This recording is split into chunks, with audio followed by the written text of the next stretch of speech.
The fluorescent haze overhead flickered the way it always did at exactly 10:58 p.m. I'd been working the closing shift at that chain, supermarket since college, but I still couldn't shake the weird vibe every time. The clock struck the last 2 minutes before midnight. The overhead announcements about 10 minutes until closing echoed faintly through the empty plastic aisles. This was aisle 8, soup and canned vegetables, a place I'd changed to after so many requests, somewhere quieter than the chaotic front end.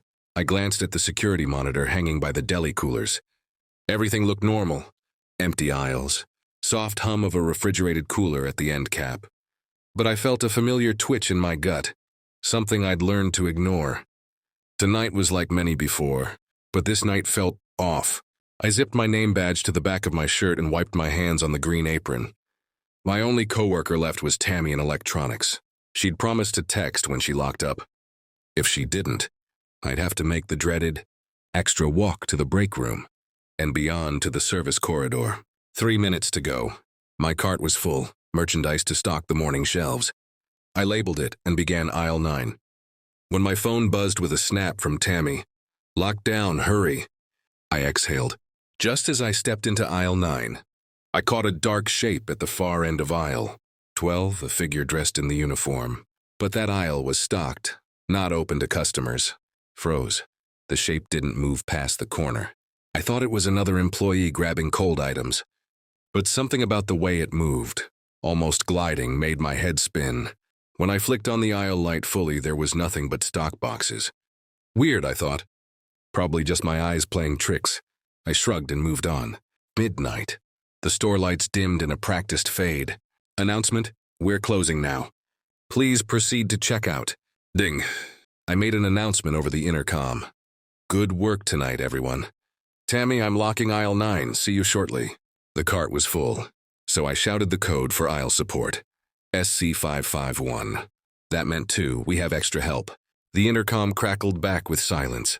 Strange, but maybe Tammy got held up. I headed back to collect the cart, weaving past the frozen aisle and resting tacos that mocked me in the freezer. That's when I heard tap, tap, tap, tap, tap on metal, the freezer door. Only there was no cart behind me. I spun. Aisle 10, frozen burritos. No one there. Just the humming chill of the freezer and that sound again. Tap, tap, tap. Distant, almost like someone tapping their claws or knuckles, but too deliberate. I walked to the next aisle, turning corners fast. I thought I could trick my heart into believing it was Susan from Night Crew dropping products, or I imagined it was rain outside hitting the roof. But as I passed aisle 7, household goods, I caught that shape again, just for a moment, leaning out from behind the detergent shelf. White shirt, green apron, shoulder-length dark hair. I blinked and gone. Panic pricked at my throat. I scanned the monitor again. Tammy's in electronics, no one else, no customers. The service door at the back still locked. Screen showed CTR corridor insecure. Must be stock footage, I told myself. I radioed. "Tammy, you okay? You still in electronics?" No response.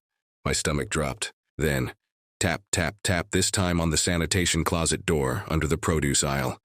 That hadn't been unlocked since I found the key broken 2 nights ago. I pressed my ear to the metal. Scrape. And then, drag. It sounded like something inside the closet was scraping its nails or knuckles over bins. My hands shook. I backed away slowly, keeping my eyes on that door. My radio crackled. Tammy's voice. "I'm heading to the break room." "Tammy, please hurry," I pleaded. "Shh, I hear something," she whispered. A long pause, then, "I found something in frozen pizza." I froze. Something in frozen pizza. Before I could ask what sort of something, she whispered again, voice shaking. "It's breathing." A phone slipped from my pocket. Tammy took 2 shaky steps toward me. Just then, the intercom flickered on. "Closing for the night. Thank you for shopping." Then cut off, leaving an eerie echo. Behind me, I heard a slow footstep. Click on the blue linoleum. I turned. Nothing. Then another step. Softer. Tap. This time, I couldn't ignore it. I backed into escaped windows. The empty dairy section. Ice cream tubs cast in row after row gloom. I watched the end of aisle 9. and there it was. Not a walker, not a customer, a head framed by the aisle end, a person, but the neck was crooked to the side. One eye brighter, the other dark. The apron jumped and it crawled. No, it glided into aisle 9. I ran. I heard the service door unlock behind me, and I swear I heard Tammy gasp. Then silence. I fled through the produce into produce office, locked the door, heart slamming. No radio. I pressed the panic button. Alarm rang and soft strobe triggered on the ceiling as I dialed 911. I barely whispered into the phone, H911, I'm locked in the back office. Someone's in the store with me. Sirens wailed in the distance just as the lights flicked off. Darkness swallowed me for a moment. Then, power returned. My aisle lights flicked on, the front exits unlocked. The service door clicked again. Footsteps. Leaving. Uniform figure, gone. Frozen pizza inspector, gone. Tammy emerged, pale, clutching a wet packet of burritos. Eyes wide, silent. The police arrived. We replayed the cameras. Footage showed me locking aisle 9, walking past aisle 7 and finally seeing nobody. No figure, no frozen food inspector, just empty aisles. Tammy confessed she saw a hand, or what looked like a hand with fingernails too long and sharp, reach out from the freezer. But on camera, the hand didn't exist. They took the tape. Department store investigators called it workplace stress. The company imposed counseling. But I know what I saw. And I'm never working another night shift. Sometimes I still hear tap-tap on the glass. When the store's empty, when I close my eyes, I see that head at the end of aisle 9. And I still know I wasn't alone in the aisles. Working night shifts at a 24-hour supermarket wasn't glamorous, but it paid the bills.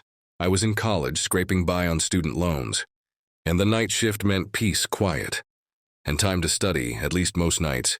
I worked at a big chain store in the suburbs of Pennsylvania. Nothing special. Fluorescent lights, waxed floors, and the dull hum of freezers that never stopped buzzing. But this story isn't about one of the ordinary nights. This was the night we closed for the first time in over a decade.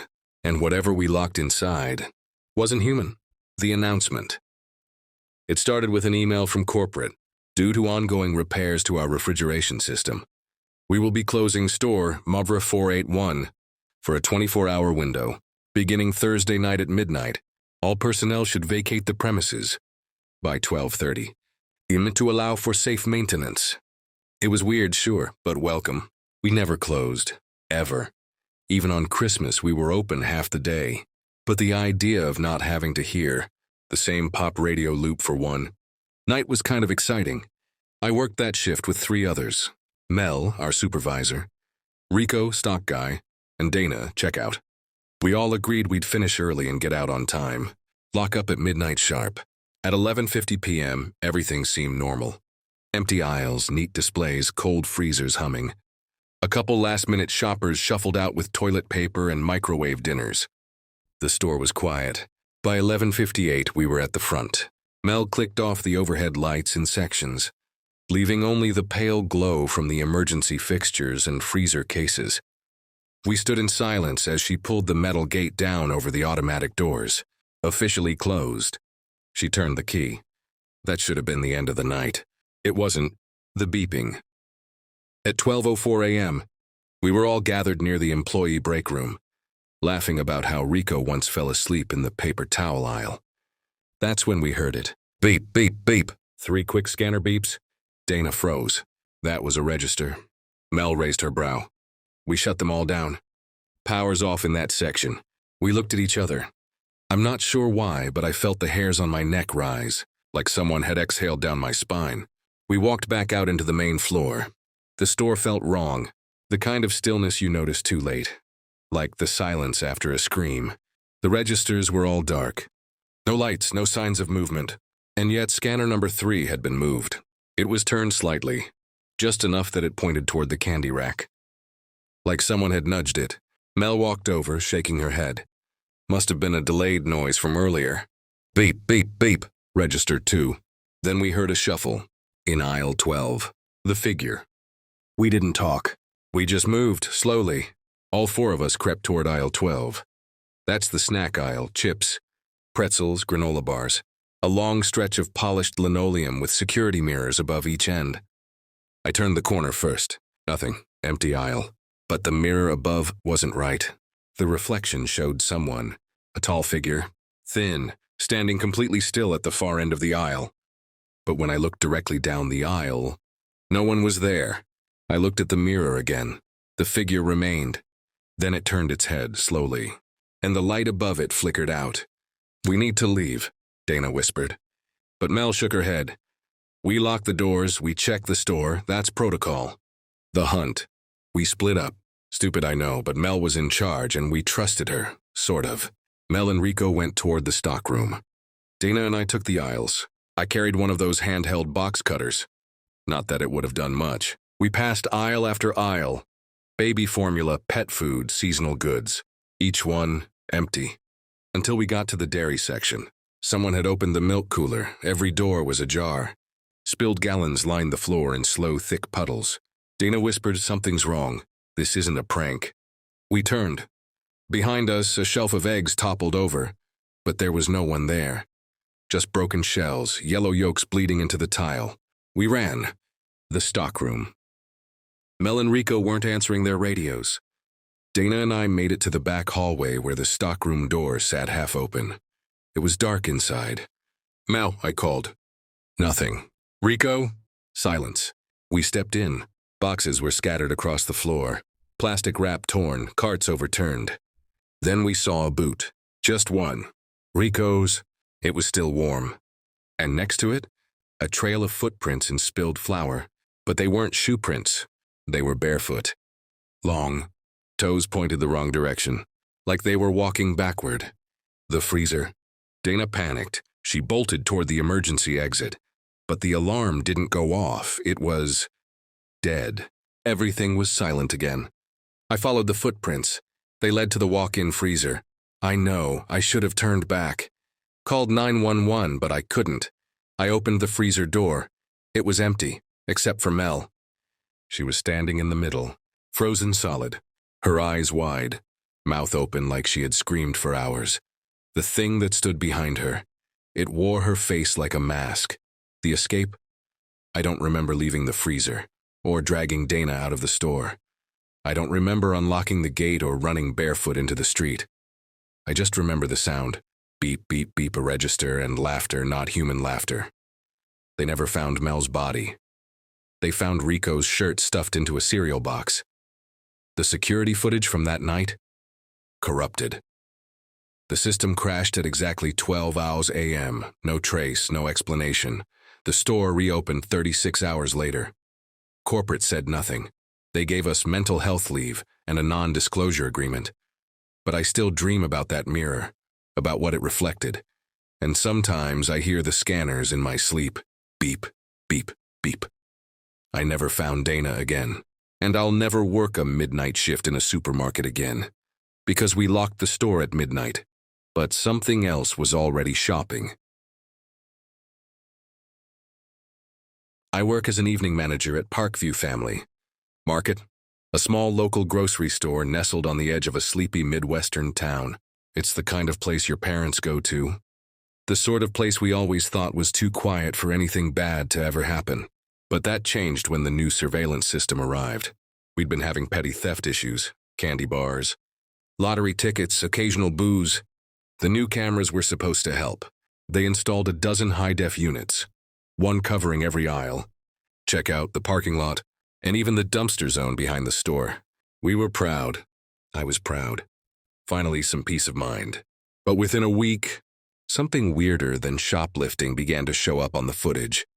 It started with a blurry shape. I was reviewing the 8 p.m. rush, fast-forwarding that old lady paying with a coupon for 5 minutes. But then, at 8:17, there it was, a dark silhouette drifting past aisle 4 where the pet food is. It looked almost human, skinny, leaning, but far too dark, like negative. There was no one on the floor. I walked aisle 4 after the feed. Empty carts, full shelves, nothing. I clipped the clip and showed Janice, our assistant manager. She shrugged. "Probably a glitch," she said, and returned to a stack of new cereal boxes. I wanted to believe that. I really did. The shape returned, but this time clearer. I was watching footage. From 7:12 that night, right? When we threw out spoiled lettuce. The figure slipped through the produce section. Didn't walk, it glided. It had no face, just blackness. It never touched apples or lettuce. It was as if the camera caught something that refused to be seen in person. I showed Dave, our head stock clerk. He chuckled. Ghost, come on. Then he watched it again, leaned low and swallowed. That's not natural. The color faded in his face for a moment. I grabbed the clip, saved it, but the rest of the night passed without incident. Or so I thought. That evening I was alone. Everyone else had gone home. The fluorescent lights flickered. Cooler fans humming in rhythm, the store eerily still. I sat in the office eating leftover pizza. On the monitor wall, aisle 4 was blank. The feed was quiet until I saw it with my own eyes. A shape thin, silent, slid past the cereal aisle. There were boxes stacked 6 feet high. Nothing should be able to pass unseen. But it did. I halted my pizza, frozen. The feed showed it vanish. I stood and walked slowly to aisle. I peered around the corner. Nothing. Empty. My breathing roared in my chest. That night I locked the office door and lit every light I could. I didn't sleep. The next morning I called a staff meeting. I showed everyone the footage. The grainy first one, the produce section clip. Some of them nodded. Others tried to laugh it off. But Dave stood silent, pale. Then I said, last night I saw it. On CCTV, then in person. A ripple went through the group. Janice's voice shook, and I answered truthfully. I don't know what it is, but it's here. There was tension in the room. We agreed to double-check every corner. After lock-in, we'd sweep the store. On the 7th night of my watch, I stayed late to watch the camera from the office with Dave. Around 11:20 p.m., we saw the produce section, empty. Then aisle 9, then aisle 4. And then it appeared again, gliding silent between the shelves. I leaned closer. We both froze. It walked directly toward aisle 13, the cleaning supplies, and there, halfway down, it stopped and turned. It looked right at the camera. I swear I felt it look at me. The monitor flickered. It vanished from view behind the wall of mops and detergent. Then the lights in aisle 13 blinked. 1, 2, 3. Then shuttered out. Dave whispered, "We need to get tools. Go check." We walked down the aisle together, flashlights in hand. Nothing visible. The shelves with cleaning fluids face us, every bottle still intact. I reached out and touched a jug of bleach. It shook, like someone's hand was sliding it. We spun around. Nothing behind us. The freezer chime tripped, announcing a walk-in cooler door opening. We raced back to the camera master. The feed showed the cooler door, wide open. Then a dark shape inside stepping forward. Then the feed cut out. Overhead lights winked out one by one until we were surrounded by darkness. Just us back in the aisle. Fight or flight gripped us. Dave grabbed a broom. I grabbed a steel shelf rod. We yelled, "We know you're here. Show yourself." We moved into the cooler and flicked the light. Nothing. No dead mouse, no stock, nothing. The door alarm beeped. I hit the buzzer. "Office, office, something's in the store!" Suddenly, all cameras blinked out. The monitors went black. Fire alarms buzzed. Emergency lights kicked in with a low buzz. The computer backup started a reset. Dave grabbed my arm and dragged me out the back door. We blinked into the lot drenched in night lamps. I locked the door behind us. We didn't speak. I went in for morning stock audit. Manager upstairs was in crisis mode. The cameras were corrupt, lenses wiped, NVR overwritten with static. Nothing recoverable. Corporate flew me out for a workplace stress debrief. My statements read like fiction. Dave was going into counseling. Janice transferred to another store. Only I remained. But nights, they're not the same. I still sleep in the store's office under the window where aisle 4 used to show me something. It doesn't end. 2 nights ago, I got a text from an unknown number. "Look up, I miss you." Attached was a clip, a single frame from yesterday's live feed. I opened it. A dark shape stood behind me at the entrance of the cooler. I swear I called out. But I was alone in the stockroom. And I know it was there, watching me.